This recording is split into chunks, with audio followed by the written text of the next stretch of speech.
सभी लोगों को प्रणाम। पहला जय श्री राम। रामायण में आगे की कथा जिसमें द्वैत बुद्धि के बिना क्रोध कैसा और द्वैत बुद्धि बिना अज्ञान से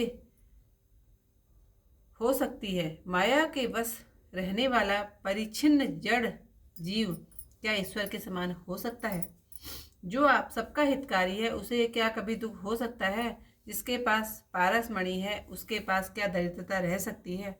परद्रोही क्या निर्भय हो सकता है? कामी क्या कलंक से बच सकता है? ब्राह्मण के साथ बुराई करने पर क्या वंश रह सकता है?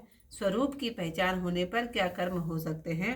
बुरी संगति से क्या किसी को सुबुद्धि उपजी है? पर स्त्रीगामी क्या कभी अच्छी गति पा सकता है? परमात्मा के जानने वाले क्या संसार में पड़ सकते हैं? हरि निंदा क्या कभी सुखी हो सकते हैं? नीति के जाने बिना क्या राज्य रह सकता है? हरि गुणगान करने से क्या पाप रह सकते हैं? बिना पुण्य के क्या पवित्र यश मिल सकता है? और पाप किए बिना कोई अपयश पा सकता है? हरि भक्ति के समान क्या दूसरा लाभ भी है जिसकी महिमा वेद संत और पुराण गाते हैं? हे भाई, संसार में क्या इसके बराबर क्या कोई और हानि है कि मनुष्य देह पाकर भी श्री राम जी का भजन न किया जाए? चुगली के बराबर क्या कोई दूसरा पाप है? हे गरुड़ जी, दया के समान क्या कोई धर्म है? इस प्रकार मैं अनेकों युक्तियां मन में सोचता था और मुनि का उपदेश सादर नहीं सुनता था। जब बारंबार शगुन का खंडन किया तब मुनि क्रोध भरे वचन बोले, हे मूढ़, तुझे उत्तम शिक्षा देता हूँ, उसे तू नहीं मानता और बहुत से उत्तर प्रत्युत्तर करता है। सत्य वचन का विश्वास नहीं करता, कौवे की भांति सभी से डरता है। रे सठ, तेरे हृदय में बहुत पक्षपात है, अतः तू इसी समय चांडाल पक्षी हो जा। मुनि का साप मैंने सिर पर लिया, मुझे न कुछ डर लगा न दीनता ही आई, मैं तुरंत कौवा हो गया। तब मुनि के चरणों में सिर नवाकर और रघुकुल में श्रेष्ठ श्री राम जी का स्मरण करके मैं आनंद पूर्वक उड़ चला। शिवजी बोले, हे पार्वती, जो श्री राम जी के चरणों के प्रेमी हैं वे काम क्रोध और मत से रहित होकर सब संसार को अपने स्वामी के रूप में देखते हैं, फिर वे किससे विरोध करें? काकभूषुंड जी कहते हैं कि हे गरुड़ जी, ऋषि का इसमें कोई दोष नहीं था। सबके हृदय में प्रेरणा करने वाले रघुकुल शिरोमणि श्री राम जी ही हैं। कृपा सिंधु ने मुनि की बुद्धि को भोली करके मेरे प्रेम की परीक्षा की। मन कर्म और वाणी से मुझको अपना दास जानकर भगवान ने फिर मुनि की बुद्धि पलट दी। ऋषि ने मेरी सहनशीलता देखी और रामचंद्र जी के चरणों में विशेष विश्वास देखा। तब बड़े आश्चर्य के साथ बारंबार पछतावा करके मुझे आदरपूर्वक बुला लिया। उन्होंने अनेक भांति से मेरा संतोष किया, फिर प्रसन्न होकर मुझको राम मंत्र दिया। कृपा निधान मुनि ने मुझको बाल स्वरूप रामचंद्र जी का ध्यान कर बतलाया। वह सुंदर सुख देने वाला ध्यान मुझको बहुत ही अच्छा लगा। वह मैं आपको पहले ही सुना चुका हूँ। मुनि ने मुझे कुछ समय तक वहां रखा, तब रामचरितमानस वर्णन किया। आदर पूर्वक मुझे यह कथा सुनाकर मुनि सुंदर वाणी बोले, हे तात, यह गूढ़ और सुंदर मानस मैंने शिव जी की कृपा से पाया। तुम्हें रामचंद्र जी का निज भक्त जाना, इसी से मैंने सब चरित्र तुमको सुनाया। हे तात, जिनके हृदय में रामचंद्र जी की भक्ति नहीं हो उनके आगे यह कथा कभी नहीं करनी चाहिए। मुनि ने मुझे बहुत भांति से समझाया।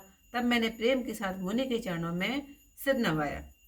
मुनीश्वर ने कर कमलों से मेरा शरीर स्पर्श करके आनंद पूर्वक आशीर्वाद दिया कि अब मेरे प्रसाद से तेरे हृदय में अटल राम भक्ति बसेगी। तुम सदैव श्री राम जी के प्रिय उत्तम गुणों के स्थान अहंकार रहित काम रूप इच्छा से मृत्यु के अधीन व ज्ञान वैराग्य से निधान हो।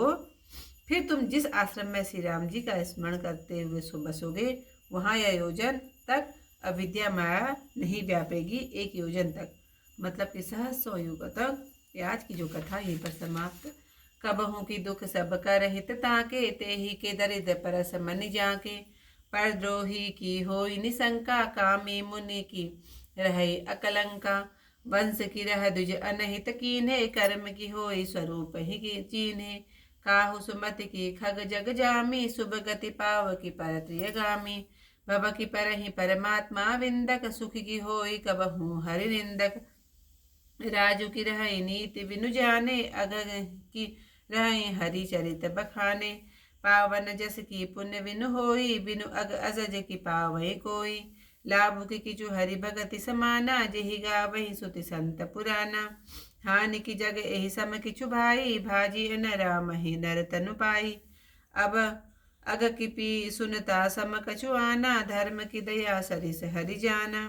एहि विधि अमित जुगति मन गुनहु, मुनि उपदेश न सादर सुनहु। पुनि पुनि सगुन पक्ष मैं रोपा, तब मुनि बोले वचन सकोपा। मूढ़ परम सिख देव न मानसी, उत्तम उत्तर प्रति उत्तर बहु आनसी। सत्य वचन विश्वास न करही, वायस इव सबहि ते डरही। सठ स्वपक्ष तब हृदय विशाला, सपदि होई पक्षी चंडाला। लीन साप में शीस चढ़ाई, नहीं कछु भय न दीनता आई। तुहर भयऊ मैं काग तब, पुनि मुनि पद सिरुनाई। सुमिरि राम रघुवंश मनि, हर्षित चले उड़ाई। उमा जे राम शरण सत, विगत काम मद क्रोध। निज प्रभु मय देखहि जगत, केसन करहि विरोध। सुनु खगेश नहीं कछ ऋषि दूषण, उर प्रेरक रघुवंश विभूषण। कृपा सिंधु मुनि मति करि भोरी, लीनि प्रेम परिरक्षा मोरी। मन वच क्रम मोहि निज जन जाना, मुनि मति पुनि फेरि भगवाना। ऋषि मम महत शीलता देखी, रामचरण विश्वास विशेषी। अति विस्मय पुनि पुनि पछिताई, सादर मुनि मोहि दीन बुलाई।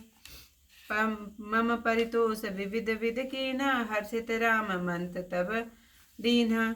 बालक रूप राम कर ध्याना, कहे मोहि मुनि कृपा निधाना। सुंदर सुखद मोहि अति भावा, सो प्रथम ही मैं तुम्हि सुनावा। मुनि मोहि कछुक काल तह राखा, रामचरित मानस तब भाषा। सादर मोहि कथा सुनाई, पुनि बोले मुनि गिरा सुहाई। रामचरित सरगुप्त सुहावा, शंभु प्रसाद तात मैं पावा। तुहि निज भगत राम कर जानी, ताते मैं सब कहूँ बखानी। राम भगत के जिनके उर नाही, कबहु न तात कहे तिन बाही। मुनि मोहि विविध भांति समुझावा, मैं सप्रेम मुनि पद सिरुनावा। निज कर कमल परसिस मम सीसा, हरि सत आशीष दीन मुनीसा। राम भगति अविराल उर तोरे, बसहि सदा प्रसाद अब मोरे। सदा राम प्रिय हो तुम, शुभ गुण भवन अमान। काम रूप इच्छा मरण, ज्ञान विराग निधान। जहि आश्रम तुम वसव पुनि, सुमिरत श्री भगवंत।